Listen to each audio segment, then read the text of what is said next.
നമസ്കാരം, ഏവർക്കും മന്ത്രാക്ഷരിയിലേക്ക് സ്വാഗതം. നവരാത്രിയിലെ രണ്ടാമത്തെ ദിനത്തിൽ പ്രാർത്ഥിക്കേണ്ട പാർവതീദേവിയുടെ ബ്രഹ്മചാരിണി ഭാവമാണ്. നവദുർഗാ സങ്കല്പത്തിലെ രണ്ടാമത്തെ ഭാവം. അറിവിൻ്റെ മൂർത്തീഭാവമായ ബ്രഹ്മചാരിണി ദേവി ഭക്തമനസ്സിലെ വിഷമതകൾ അകറ്റി ആത്മവിശ്വാസവും സന്തോഷവും പ്രദാനം ചെയ്യുന്നു. കുജദോഷം, മാംഗല്യ തടസ്സം എന്നിവ ദേവിയെ പ്രാർത്ഥിക്കുന്നത് വഴി മാറിക്കിട്ടും. ബ്രഹ്മചാരിണി ദേവിയുടെ കൃപയാൽ ഒരു വ്യക്തി പ്രശ്നങ്ങളെ ഭയപ്പെടാതെ അവയെ ദൃഢമായി നേരിടാൻ പ്രാപ്തനാകുന്നു. പഠനത്തിൽ വിദ്യാർത്ഥികൾ അഭിമുഖീകരിക്കുന്ന പ്രശ്നങ്ങൾക്ക് ബ്രഹ്മചാരിണി ദേവിയെ ആരാധിച്ച് പ്രാർത്ഥിക്കുന്നതും ഉത്തമമാണ്. ദേവി ബ്രഹ്മചാരിണി പ്രതിനിധാനം ചെയ്യുന്നത് സ്നേഹം, വിശ്വസ്തത, ജ്ഞാനം, അറിവ് എന്നിവയാണ്. അതിനാൽ ദേവിയെ അങ്ങേയറ്റം ഭക്തിയോടെ ആരാധിക്കുന്നവർക്ക് അവരുടെ ജീവിതത്തിൽ ശാന്തതയും സന്തോഷവും ലഭിക്കുന്നു. ബ്രഹ്മചാരിണി ദേവി ഭക്തന് ജ്ഞാനവും അറിവും നൽകുന്നു. ദേവിക്ക് ഏറ്റവും പ്രിയപ്പെട്ട പുഷ്പം എന്ന് പറയുന്നത് മുല്ലയാണ്. അടയ്ക്ക, വെറ്റില, ഗ്രാമ്പൂ എന്നിവയും നിവേദിക്കാവുന്നതാണ്. ചെമ്പരത്തി, താമര എന്നിവയും ദേവിക്ക് പ്രിയപ്പെട്ട പുഷ്പങ്ങളാണ്. ഹിമവാന്റെ പുത്രിയായി ജനിച്ച പാർവതീദേവി ശിവപത്നിയാകുന്നതിനായി നാരദമുനിയുടെ ഉപദേശപ്രകാരം കഠിന തപസ്സനുഷ്ഠിച്ചതായി പറയുന്നു. പരമശിവനെ ഭർത്താവായി ലഭിക്കാൻ ആയിരക്കണക്കിന് വർഷങ്ങൾ കഠിനമായ തപസ് ചെയ്ത പാർവതീദേവിയുടെ അവിവാഹിത രൂപമാണ് ബ്രഹ്മചാരിണി ദേവി.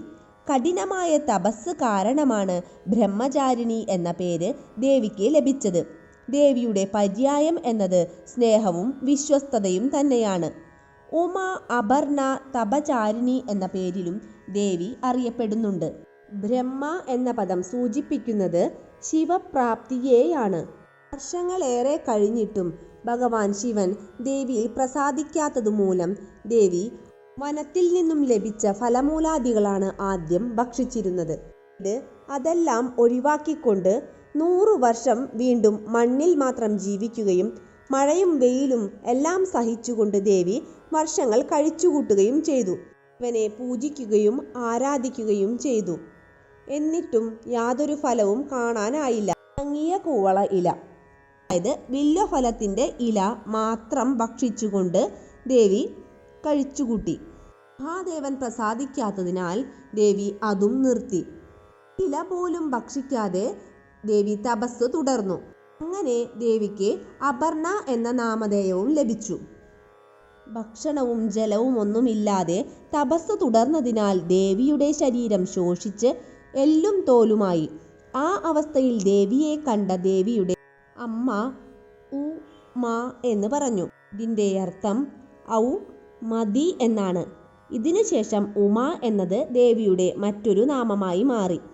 ഇത്തരത്തിൽ കഠിന തപസ് ചെയ്ത ദേവിയുടെ പുണ്യം വർദ്ധിച്ച് ആ തേജസ് ലോകം മുഴുവൻ പ്രസരിക്കാൻ തുടങ്ങി. ഇതുകണ്ട് സംപ്രീതനായ ബ്രഹ്മദേവൻ അശരീരിയിലൂടെ ദേവിയുടെ ആഗ്രഹം വളരെ പെട്ടെന്ന് നടക്കുമെന്നും തപസ് നിർത്തി സ്വകൊട്ടാരത്തിലേക്ക് മടങ്ങാൻ നിർദ്ദേശിച്ചു.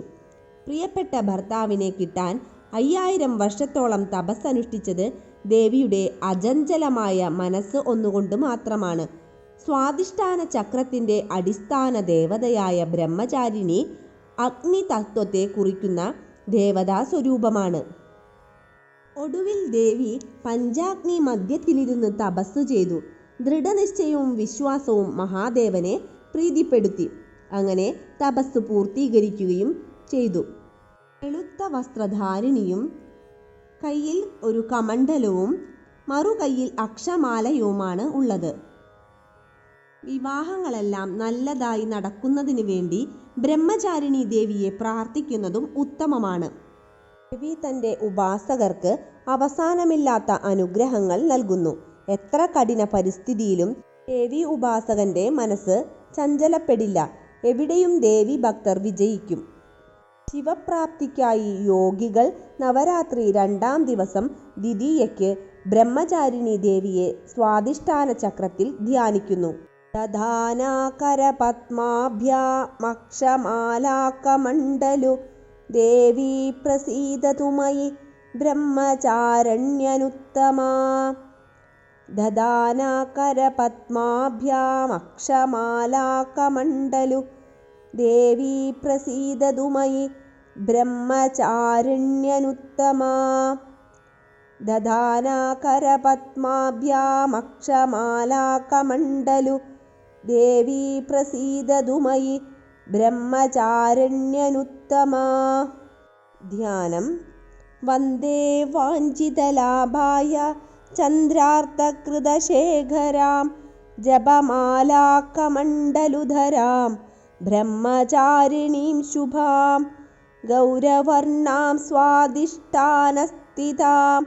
द्वितीयदुर्गां त्रिनेत्रां धवलवर्णां ब्रह्मरूपां पुष्पालङ्कारभूषितां पद्मवदनां पल्लवाधरां कान्दङ्गपोलां पीनपयोधरां कमनीयां लावण्यां स्मरे मुखीं निम्ननाभिं निदम्बनीं स्तोत्रम् तपश्चारिणी त्वं हितापत्रयनिवारिणी ब्रह्मरूपधरां ब्रह्मचारिणीं प्रणमाम्यहं नवचक्रभेदिनी त्वं हि नव ऐश्वर्यप्रदायिनी धनदां सुगदां ब्रह्मचारिणीं प्रणमाम्यहं शङ्करप्रिया त्वं हि भुक्तिमुक्तिदायिनी शान्तिदां